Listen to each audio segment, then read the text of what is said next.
Hey guys, Anthony here with Flawn Seed Kits, and today we're going to walk you through a flowering lawn transformation.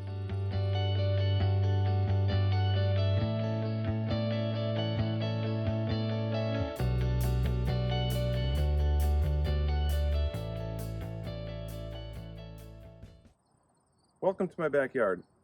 This is the area that I'm going to be seeding the Flawn Seed Kit. It's normally mowed at about 3 to 3.5 inches, and before we spread our seed, we're going to want to take it down almost to the ground. Taking the time and care to prepare your seeding area by getting the lawn as short as possible and exposing the soil is critical for seed germination, to get seed to soil contact, as well as stunting the grass so that the new seedlings have a good chance of competing with the existing grass as they grow in. We want to lower the mowing setting almost as low as it can go. This one has a single adjustment. Yours may have one adjustment per wheel, or an adjustment lever for the front 2 wheels and the back 2 wheels separately.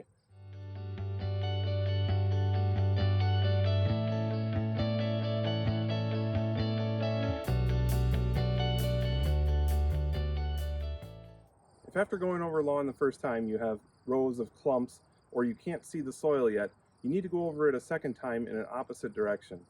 It's okay to leave the clippings as long as you're not seeing clumps forming.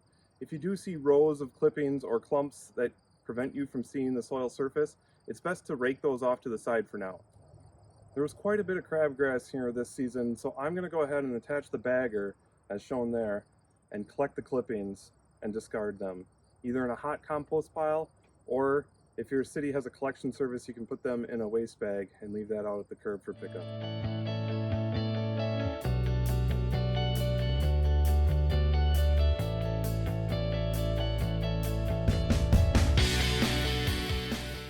So here you can see where I've gone over it twice and bagged the clippings down at the lowest setting. In the middle here, this is where I went over it once at the second lowest setting, and I mulched the clippings, left them on. And then over on the side here and back, you can see where it was mowed normally at 3.5 inches. Now that I've mowed and raked that half to the left, where the clippings are off to the side, you can see the soil clearly. The lawn is down to its lowest setting. That's about 1 inch tall, and we're ready to spread our seed.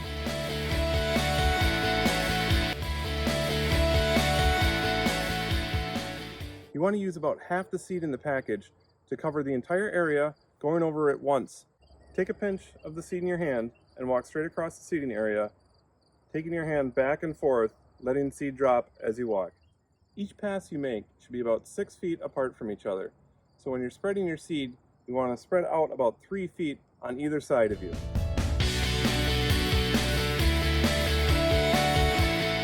Next, you'll use the other half of the seed and walk a perpendicular direction, opposite.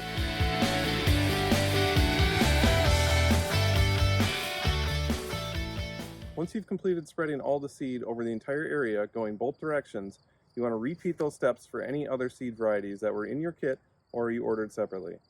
Now that we're done spreading all the seed varieties over the 1,000 square foot area behind me, I'm going to go ahead and grab the clippings that I raked off to the side before and distribute those evenly over the area. Again, if you had crabgrass or any other annual weeds that are going to go to seed and be there next year and you want to remove those, it's important to bag those and dispose of them properly. Now that the seed is spread, it's time to lightly rake with a metal tine rake over the area that we seeded, just to turn the soil a little bit and help incorporate the seed into that top layer of the soil. That'll really help us get good germination rates and good seed to soil contact. If you don't have a metal tine rake, your plastic leaf rake will do just fine. This one I like because it has 2 sets of tines, so it actually is called a dethatch rake and helps to scrape up the soil surface a little bit better. That's going to help incorporate the seed.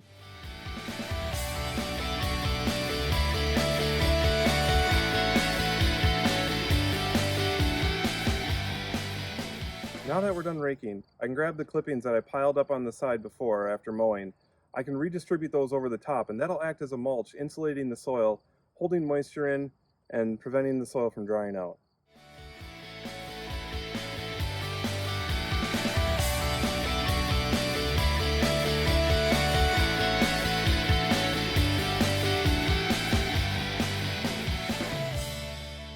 Last thing to do is give it a nice light watering.